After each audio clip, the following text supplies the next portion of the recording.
غروب آفتاب تک عاصم اور اس کے ساتھی چند کوس اور سفر کر چکے تھے۔ شام کے وقت سڑک کے قریب انہیں ایک چھوٹی سی بستی دکھائی دی۔ عاصم نے اپنے ساتھیوں سے کہا، ہمارے لیے سڑک کے قریب بستی میں ٹھہرنا مناسب نہیں، اس لیے ہم یہاں سے گھوڑوں کو پانی پلاتے ہی روانہ ہو جائیں گے اور کچھ دور آگے جا کر کسی موزوں جگہ پر قیام کریں گے۔ فسطینیہ کی ماں نے کہا، ہمیں کوئی اعتراض نہیں، اگر آپ چاہیں تو ہم آدھی رات تک سفر کر سکتے ہیں۔ وہ سڑک سے اتر کر بستی کے ایک کنویں پر پہنچے، وہاں چند دیہاتی پانی بھر رہے تھے۔ انہوں نے ان مسافروں اور ان کے گھوڑوں کو پانی پلایا۔ عاصم نے احتیاطاً اپنا مشکیزہ بھی بھر لیا۔ جب وہ وہاں سے روانہ ہونے لگے تو بستی کے ایک معمر آدمی نے انہیں رات کے وقت اپنے ہاں ٹھہرنے کی دعوت دی، لیکن عاصم نے اپنے گھوڑے کی باگ موڑتے ہوئے جواب دیا، آپ کا شکریہ، لیکن ہم اگلی بستی میں قیام کرنا چاہتے ہیں۔ ایک نوجوان نے معمر آدمی سے کہا، تم عجیب آدمی ہو، اگر وہ تمہاری دعوت قبول کر لیتے تو ہمارے پاس انہیں ٹھہرانے کے لیے کون سی جگہ تھی؟ بوڑھے نے جواب دیا، بھائی مجھے معلوم تھا کہ ایک رومی افسر یہاں نہیں ٹھہرے گا، اس لیے میں نے اسے دعوت دی تھی۔ ایک اور آدمی نے کہا، میں نے آج تک کسی رومی افسر کو رات کے وقت ایک مسلح دستے کے بغیر سفر کرتے ہوئے نہیں دیکھا، اور اسے یہ بھی معلوم نہ تھا کہ اگلی بستی یہاں سے 1 منزل دور ہے۔ بوڑھے نے کہا، بھائی ایسے گھوڑوں پر چند میل چلنا کون سا مشکل ہے، اور یہ بھی ممکن ہے کہ پیچھے ان کے ساتھی آ رہے ہوں۔ عاصم اور اس کے ساتھیوں نے دوبارہ سڑک پر پہنچتے ہی اپنے گھوڑے کی رفتار تیز کر دی۔ تھوڑی دیر بعد یہ سڑک ایک ایسے وسیع میدان سے گزر رہی تھی جہاں انسانی آبادی کے کوئی آثار دکھائی نہیں دے رہے تھے۔ آسمان صاف تھا اور فضائیں دھوئیں اور رات کی چاندنی سے پھیلی ہوئی تھیں۔ سڑک کے دونوں کناروں پر ریت کے ٹیلے اور درمیان میں کئی چھوٹی چھوٹی جھاڑیاں دکھائی دے رہی تھی۔ کچھ دیر سر پر دوڑنے کے بعد ان کے تھکے ہوئے گھوڑے معمولی رفتار سے چل رہے تھے۔ اچانک عاصم نے اپنے گھوڑے کی باگ کھینچ لی اور مڑ کر پیچھے دیکھنے لگا۔ فسطینیہ اور اس کی ماں نے بھی پریشان ہو کر اپنے گھوڑے روک لیے۔ فسطینیہ نے مضطرب ہو کر پوچھا، کیوں، کیا بات ہے؟ عاصم نے ہاتھ سے اشارہ کیا اور اسے اپنا سوال دہرانے کی ضرورت نہ ہوئی۔ چند ثانیے یہ تینوں دم بخود کھڑے رہے، پھر عاصم نے کہا، کوئی آ رہا ہے، مجھے گھوڑوں کی ٹاپوں کی آواز سنائی دے رہی ہے۔ یہ ضروری نہیں کہ وہ ہمارا پیچھا کر رہے ہوں، تاہم ہمیں راستے سے ایک طرف ہٹ کر ان کے گزر جانے کا انتظار کرنا چاہیے۔ آئیے۔ عاصم نے اپنے گھوڑے کو دائیں طرف موڑ کر ایڑ لگا دی اور فسطینیہ اور اس کی ماں کچھ کہے بغیر اس کے پیچھے چل پڑی۔ تھوڑی دیر بعد وہ ریت کے ایک ٹیلے کی آڑ میں کھڑے تھے اور فسطینیہ سہمی ہوئی آواز میں کہہ رہی تھی، مجھے یقین ہے کہ وہ گورنر کے آدمی ہیں، آپ وعدہ کریں اگر وہ ہمیں گرفتار کر کے یروشلم لے گئے تو آپ ان سے بچ کر دمشق پہنچنے کی کوشش کریں گے اور میرے نانا کو خبردار کر دیں گے۔ عاصم نے جواب دیا، وہ اس وقت ہمیں سڑک سے نہیں دیکھ سکتے، لیکن اگر وہ اس طرف آ بھی جائیں تو بھی آپ کو خوفزدہ ہونے کی ضرورت نہیں، یہ 4 سوار آپ کو گرفتار نہیں کر سکتے، میرا ترکش تیروں سے بھرا ہوا ہے۔ فسطینیہ نے کہا، آپ کو یہ کیسے معلوم ہوا کہ وہ صرف 4 ہیں؟ عاصم نے جواب دیا، میرے لیے گھوڑے کی ٹاپوں کی آواز سننے کے بعد ان کی تعداد کا اندازہ لگانا مشکل نہیں، میں ایک عرب ہوں، لیکن آپ اطمینان رکھیے، وہ اس طرف نہیں آئیں گے۔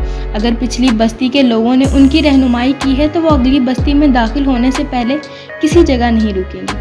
عاصم کے یہ الفاظ فسطینیہ اور اس کی ماں کی تسلی کے لیے کافی نہ تھی۔ وہ دم بخود ہو کر اس کی طرف دیکھ رہی تھی۔ تھوڑی دیر بعد گھوڑے کی ٹاپوں کی آواز قریب سنائی دینے لگی اور عاصم نے فسطینیہ سے مخاطب ہو کر کہا، میرا خیال غلط نہ تھا، وہ صرف 4 ہیں۔ فسطینیہ کی ماں نے کہا، اب ہمارے لیے سڑک پر سفر کرنا خطرناک ہوگا۔ عاصم نے جواب دیا، اب ہمیں سڑک پر جانے کی ضرورت نہیں، آئیے۔ وہ کچھ کہے بغیر اس کے پیچھے چل پڑی، لیکن 1 گھنٹہ سفر کرنے کے بعد فسطینیہ کی ماں نے کہا، آپ کس طرف جا رہے ہیں؟ دمشق کی طرف، اس نے اطمینان سے جواب دیا۔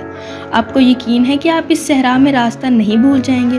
اب گھبرائیں نہیں، میں ستاروں سے اپنا راستہ دیکھ سکتا ہوں، لیکن اب ہم زیادہ دیر سفر نہیں کریں گے، میں قیام کرنے کے لیے کوئی موزوں جگہ دیکھ رہا ہوں۔ آج کی رات آپ کو آسمان کی چھت تلے سونا پڑے گا۔ وہ پریشان اور اضطراب کی حالت میں کچھ دیر اور عاصم کے پیچھے چلتی رہی۔ بالآخر عاصم نے ریت کے چند بلند ٹیلوں کے درمیان رکتے ہوئے کہا، میرا خیال ہے یہ جگہ موزوں ہے۔ وہ گھوڑے سے اتر پڑے۔ عاصم نے گھوڑے کو جھاڑیوں سے باندھ دیا، پھر اس نے ادھر ادھر سے کچھ سوکھی لکڑیاں اور گھاس کے تنکے جمع کیے، آگ جلانے میں مصروف ہو گیا۔ فسطینیہ اور اس کی ماں خاموشی سے ایک طرف بیٹھی اس کی کارگزاری دیکھ رہی تھی۔ جب آگ سلگنے لگی تو فسطینیہ کی ماں نے کہا، یہاں آگ جلانا خطرناک تو نہیں ہوگا؟ نہیں، اس نے اطمینان سے جواب دیا، ہم سڑک سے خاصی دور ہیں اور اس سردی میں آگ کے بغیر رات گزارنا بہت مشکل ہوگا۔